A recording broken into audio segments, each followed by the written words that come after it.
Assalamualaikum warahmatullahi wabarakatuh. Pada pertemuan yang ke-9 ini kita akan belajar tentang penalaran dalam karangan. Penalaran dalam karangan meliputi yang pertama yang harus kita pelajari adalah definisi penalaran. Kedua, ciri utama penalaran. 3, unsur dasar penalaran. 4, jenis penalaran. Nah, yang pertama adalah definisi penalaran. Nah, tentunya Anda tahu apa itu penalaran. Ya, nalar. Nalar itu berarti dapat diterima oleh akal pikiran kita.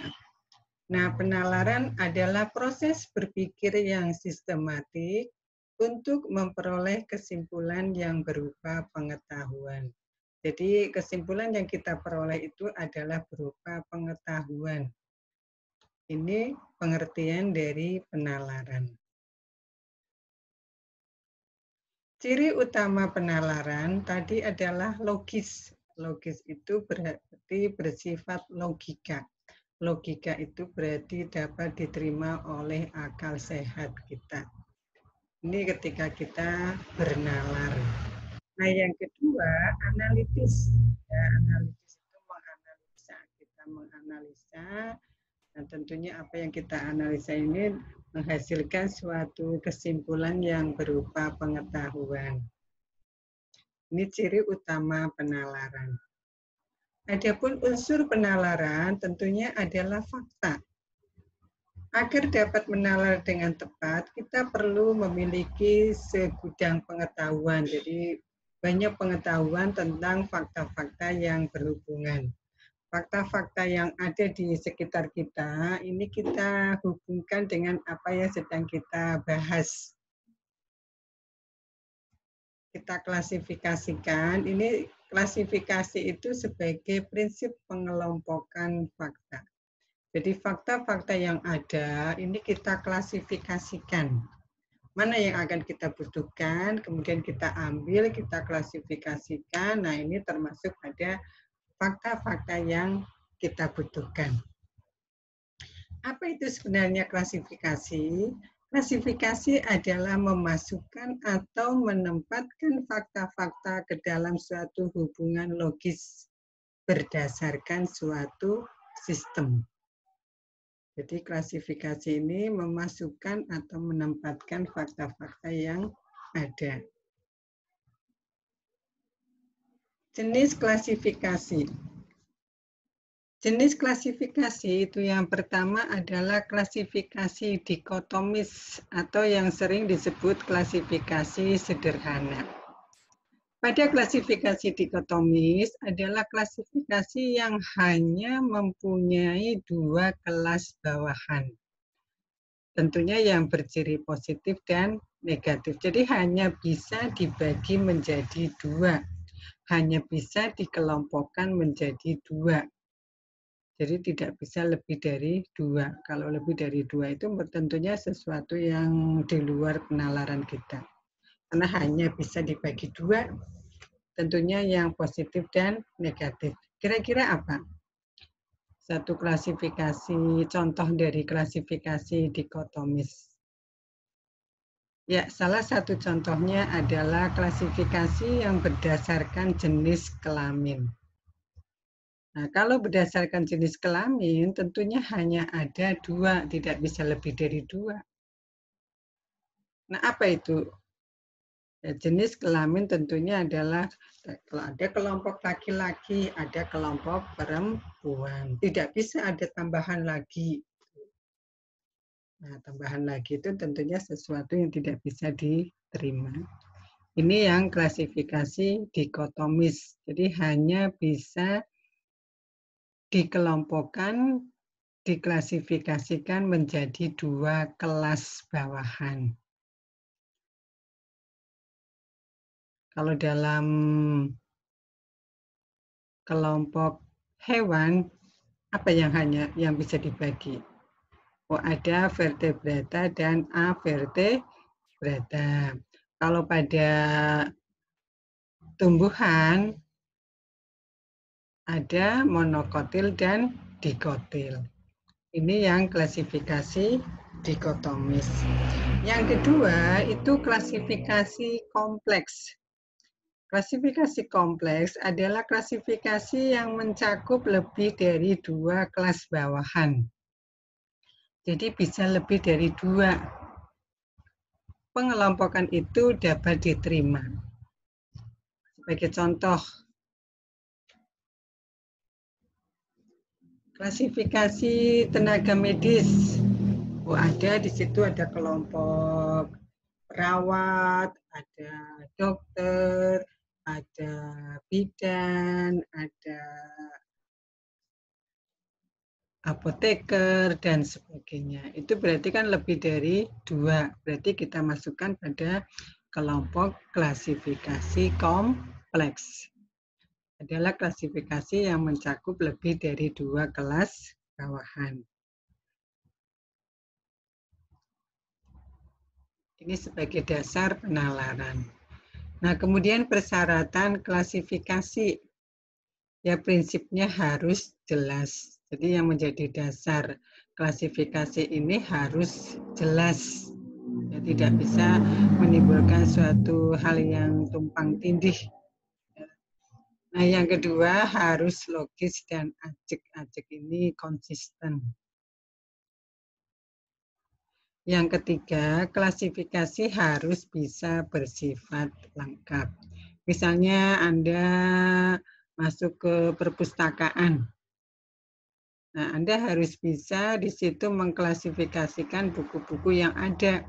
Jangan sebagian diklasifikasikan berdasarkan bahasa, sebagian dari ilmu yang ada pada buku tersebut. Nah, ini tidak bisa. Jadi kita klasifikasikan satu-satu dulu. Oh, ini kita klasifikasikan buku-buku yang ada di perpustakaan ini berdasarkan bahasa. Nah, kalau sudah selesai, Anda akan mengklasifikasikan lagi pada hal yang lain, silahkan. Jadi harus diklasifikasikan secara lengkap. Apa sih gunanya klasifikasi? Nah, klasifikasi ini berguna untuk membantu dalam memahami fakta yang diperlukan sebagai unsur dasar penalaran. Jadi unsur dasar penalaran itu adalah fakta yang diperlukan, fakta-fakta yang ada. Nah, hubungan fakta-fakta tersebut ini disebut preposisi. Jadi preposisi merupakan kalimat yang berisi pernyataan tentang hubungan antara fakta-fakta. Jadi tadi tentang penalaran, kemudian unsur dasar penalaran, kemudian ada klasifikasi, jenis klasifikasi, apa gunanya. Nah, itu sudah kita pelajari. Sekarang jenis penalaran. Jenis penalaran itu ada 2, penalaran deduktif dan penalaran induktif. Saya akan jelaskan satu persatu mengenai jenis penalaran. Yang pertama adalah penalaran deduktif. Penalaran deduktif adalah penalaran yang didasarkan atas prinsip, hukum, teori, atau putusan lain yang berlaku umum untuk suatu hal ataupun gejala. Jadi bersifat umum terlebih dahulu, diawali dari bersifat umum, kemudian diikuti dengan pernyataan-pernyataan khusus. Penalaran deduktif berdasarkan atas premis sehingga kesimpulannya bersifat lebih khusus. Jadi pada penalaran deduktif ini ada 3 premis atau pernyataan. Yang pertama adalah silogisme. Kita akan mempelajari dulu bentuk penalaran deduktif. Itu ada silogisme, ada entimen. Anda mungkin masih ingat ketika Anda di SMA mempelajari tentang penalaran. Nah, yang pertama adalah silogisme. Silogisme ini terdiri atas 3 kalimat atau 3 pernyataan. Pernyataan atau kalimat yang pertama ini merupakan premis mayor. Kalimat pertama merupakan pernyataan dasar umum yang disebut premis mayor. Predikat di dalam premis ini disebut term mayor. Jadi predikatnya itu adalah term mayor. Kalimat kedua merupakan pernyataan dasar khusus dan disebut premis minor atau premis khusus. Jadi kalau yang pertama tadi adalah premis mayor, nah yang kedua premis minor. Pertama tadi premis umum, nah yang kedua adalah premis khusus. Sedangkan kalimat yang ketiga ini merupakan kesimpulan yang ditarik berdasarkan premis mayor dan premis minor. Subjeknya merupakan term minor atau pernyataan yang bersifat minor atau khusus. Ketentuan dalam penyusunan silogisme. Jadi premis umum tadi sudah disampaikan pada awal, ada premis umum, ada premis khusus, ada pernyataan yang berupa kesimpulan atau yang sering disebut adalah silogismenya. Pada premis umum ini menyatakan bahwa semua anggota golongan tertentu memiliki sifat atau hal tertentu. A sama dengan B. A yang mana? Oh, A itu adalah semua anggota golongan tertentu. B-nya itu memiliki sifat atau hal tertentu pula. Premis khusus atau premis minor atau PK-nya ini adalah sesuatu atau seseorang adalah anggota golongan tertentu. C sama dengan A. C-nya yang mana? C-nya itu sesuatu atau seseorang. Sedangkan A-nya adalah anggota golongan tertentu. Nah, pasti kesimpulannya adalah sesuatu atau seseorang itu memiliki sifat atau hal tertentu. Tapi pada premis minor itu jika premis minornya itu sesuatu atau seseorang memiliki sifat atau hal tertentu, belum tentu bahwa kesimpulannya itu sesuatu atau seseorang adalah anggota golongan tertentu. Berbeda dengan pada premis khusus. Kalau premis khususnya itu adalah sesuatu atau seseorang adalah anggota golongan tertentu, itu sudah pasti kesimpulannya adalah C sama dengan B, atau sesuatu atau seseorang itu pasti memiliki sifat atau hal tertentu. Jadi yang pertama A sama dengan B, C sama dengan A, pasti kesimpulannya C sama dengan B.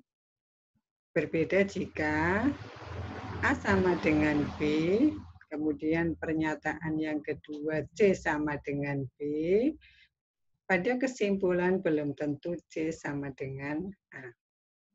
Ini silogismenya.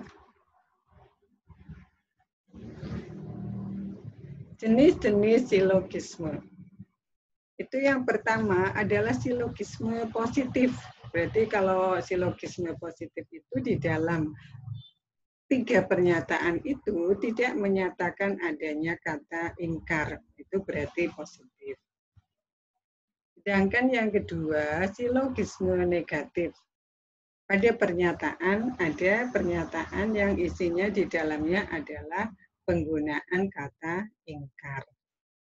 Tidak atau bukan.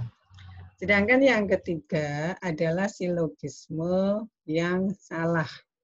Silogisme yang salah itu tadi sudah dicontohkan di awal pada premis khususnya. Jadi karena kesalahan pada premis khusus, nah akhirnya menghasilkan kesimpulan yang salah. Ini yang silogisme yang salah. Kita perhatikan pada contoh ya. Nah, contoh yang pertama. Semua mahasiswa Stikes Harapan Bangsa Purwokerto memakai pakaian seragam putih hitam. Ini PU-nya. PK-nya, Ari mahasiswa Stikes Harapan Bangsa Purwokerto. Kesimpulan, jadi Ari memakai pakaian seragam putih hitam. Ini yang silogisme positif. Nah, yang kedua, ini silogisme negatif. Anda bisa perhatikan pada PU. Semua penderita penyakit hipertensi tidak diperbolehkan makan daging kambing. Nah, ini ada kata ingkar tidak. PK, Ibu Anwar penderita penyakit hipertensi. Berarti kesimpulannya, jadi Ibu Anwar tidak diperbolehkan makan daging kambing. Nah, sekarang contoh yang ketiga, ini yang disebut silogisme yang salah. PU-nya, semua mahasiswa Stikes Harapan Bangsa Purwokerto memakai seragam putih hitam. Ari memakai seragam putih hitam. Apakah sudah pasti bahwa Ari itu mahasiswa Stikes Harapan Bangsa Purwokerto? Nah, belum tentu. Ini yang disebut silogisme yang salah. Nah, yang kedua, antimem. Antimem adalah silogisme yang salah satu premisnya dihilangkan atau tidak diucapkan karena sudah sama-sama diketahui. Misal, Siska telah memenangkan sayembara itu. Oleh karena itu, Siska berhak menerima hadiahnya. Pernyataan di atas terdiri atas Siska telah memenangkan sayembara itu. Karena itu, ia berhak mendapat hadiah. Nah, bagaimana rumusnya? Rumusnya itu C sama dengan B. C itu Siska, B-nya itu telah sayembara itu. Karena C sama dengan A. Jadi kalau kita antimem ini kita ubah menjadi sebuah silogisme, nah kita harus mencari premis umumnya terlebih dahulu. Nah, premis umumnya dari pernyataan antimem tersebut adalah yang berhak mendapat hadiah atau yang telah memenangkan sayembara itu berhak mendapat hadiah. Jadi A sama dengan B. A-nya mana? Telah memenangkan sayembara itu. B-nya ia berhak atau B-nya adalah berhak mendapat hadiah. Itu premis umumnya. Premis khususnya bagaimana? Premis khususnya Siska telah memenangkan sayembara itu. Jadi Siska berhak mendapat hadiah. Jadi saya ulangi untuk premis umum, yang telah memenangkan sayembara itu berhak mendapat hadiah. Premis khususnya, Siska telah memenangkan sayembara itu. Premis atau silogismenya, jadi ia berhak mendapat hadiah. C sama dengan A, oleh karena itu C sama dengan B. Tapi kalau C sama dengan B, karena C sama dengan A. Ia berhak mendapat hadiah karena ia telah memenangkan sayembara itu. Atau Siska telah memenangkan sayembara itu, oleh karena itu ia berhak mendapat hadiah. Ini antimem. Jadi dari antimem bisa kita ubah menjadi silogisme. Yang penting kita tahu mana A, B, dan C.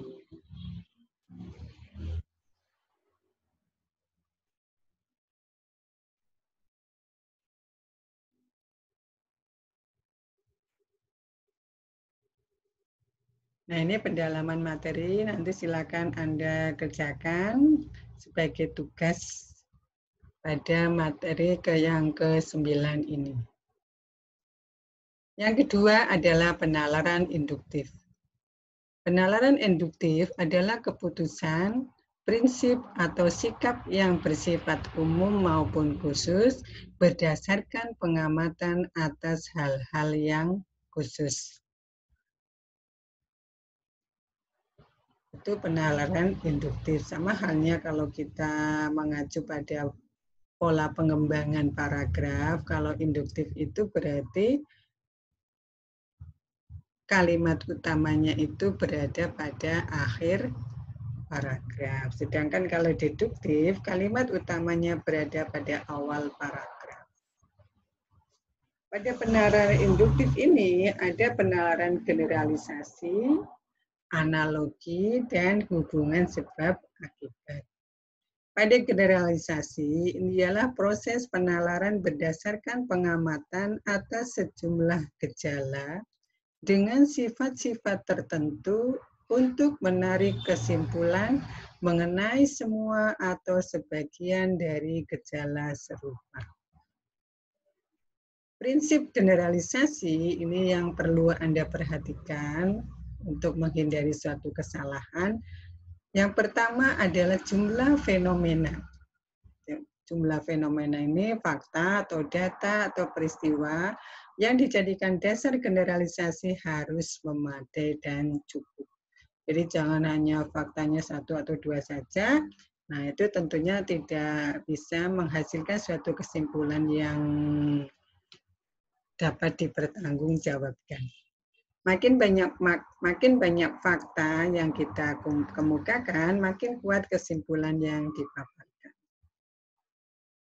Fenomena yang dijadikan dasar generalisasi harus merupakan contoh yang baik, layak, dan pantas. Kemudian penalaran generalisasi harus memperhitungkan adanya pengecualian. Penggunaan kata semua, tiap-tiap, termasuk tidak, dan pernah pada rumusan generalisasi harus dilakukan dengan hati-hati. Rumusan generalisasi harus merupakan konsekuensi logis dari data dan fakta yang ada. Jadi intinya itu sebagai dasar penalaran itu adalah faktanya. Anda bisa melihat pada contoh generalisasi, pemakaian bahasa Indonesia di seluruh daerah Indonesia dewasa ini belum dikatakan seragam. Perbedaan dalam struktur kalimat, ucapan kalimat terlihat dengan mudah. Pemakaian bahasa Indonesia sebagai bahasa pergaulan sering dikalahkan oleh bahasa daerah. Di lingkungan persurat kabaran, radio, dan TV atau televisi, pemakaian bahasa Indonesia belum lagi dapat dikatakan sudah terjaga baik. Para pemuka kita pun pada umumnya juga belum memperlihatkan penggunaan bahasa Indonesia yang terjaga baik. Dari pernyataan fakta-fakta tersebut, nah maka dapat ditarik kesimpulan bahwa pengajaran bahasa Indonesia perlu lebih ditingkatkan. Ini contoh yang pertama. Contoh yang kedua, ini ketika Anda belajar di SMA, nah pernah menjumpai suatu generalisasi seperti itu. Besi dipanaskan mengembang, perak dipanaskan mengembang, tembaga dipanaskan mengembang. Jadi, semua logam dipanaskan mengembang.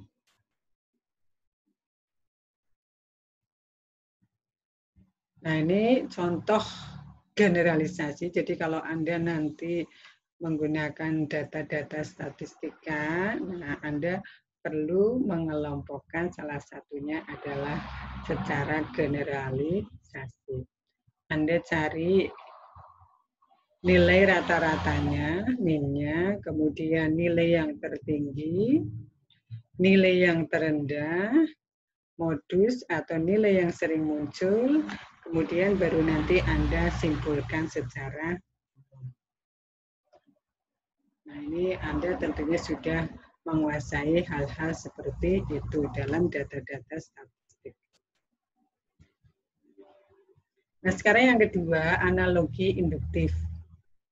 Analogi induktif adalah suatu proses penalaran untuk menarik kesimpulan tentang kebenaran gejala khusus berdasarkan kebenaran gejala khusus yang lain yang memiliki sifat-sifat yang bersamaan. Jadi analogi ini dari dua dunia yang berbeda, nah ada kesamaannya. Anda mempelajari pada paragraf, kita tinjau dari pola pengembangan paragraf, itu salah satu jenisnya adalah analogi.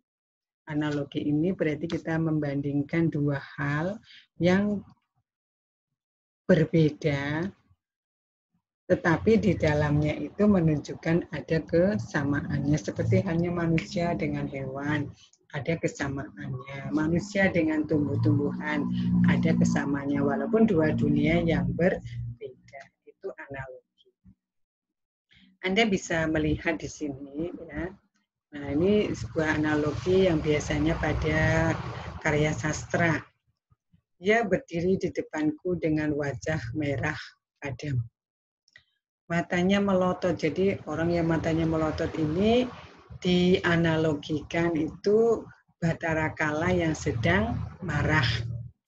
Lalu sambil memukul meja, di sampingnya ia berteriak tak terkendali. Suaranya menggelegar, mengejutkan seperti guntur di musim panas. Itu dianalogikan guntur di musim panas. Semua yang hadir terdiam dan mengkerut seperti bekicot disiram garam. Ini yang analogi. Ya. Nah, sekarang kita melihat contoh pada analogi induktif. Secara tidak sengaja, Amara mengetahui bahwa pensil Staedtler 4B menghasilkan gambar vignette yang memuaskan hatinya. Pensil itu sangat lunak dan menghasilkan garis-garis hitam dan tebal. Maka selama bertahun-tahun ia selalu memakai pensil itu untuk membuat vignette. Akan tetapi, ketika ia berlibur ke rumah nenek di sebuah kota kecamatan, ia kehabisan pensil. Ia mencari di toko-toko di sepanjang satu-satunya jalan raya di kota itu. Di mana-mana tidak ada. Akhirnya, daripada tidak dapat mencoret-coret, ia memilih merek lain yang sama lunaknya dengan Staedtler 4B. Ini berarti akan menghasilkan vignette yang bagus juga. Jadi dua jenis barang yang berbeda, di dalamnya itu ada kesamaannya. Yang ketiga, hubungan sebab akibat. Hubungan sebab akibat ini ada 4. Hubungan sebab akibat, hubungan akibat sebab, hubungan sebab akibat yang berantai, dan hubungan akibat-akibat. Hubungan sebab akibat ini semua peristiwa harus ada penyebabnya. Ada 3 macam hubungan sebab akibat. Yang kedua, hubungan akibat sebab. Hubungan akibat sebab ini yang diawali dengan fakta-fakta yang menjadi akibatnya. Kemudian dianalisis untuk dicari sebabnya. Seperti halnya kalau dalam dunia kesehatan. Nah, dunia kesehatan itu dikemukakan dulu fakta-faktanya, ya, akibat-akibatnya. Nah, dari di situ kemudian dicari penyebabnya. Kemudian sebab akibat yang berantai. Sebagai contoh misalnya adanya kenaikan BBM. Nah, kenaikan BBM itu dirasakan oleh misalnya oleh pelajar. Nah, pelajar yang memanfaatkan jasa angkutan, nah ini akan menuntut adanya kenaikan uang saku. Nah, kenaikan uang saku ini tentunya nanti berakibat orang tua harus menambah mencari penghasilan lagi. Nah, ini sebab akibat yang berantai. Hubungan akibat-akibat. Nah, hubungan akibat-akibat ini tidak ada penyebabnya. Jadi orang hanya melihat akibat yang satu, kemudian dihubungkan dengan akibat yang lain. Nah, ini contohnya. Ya.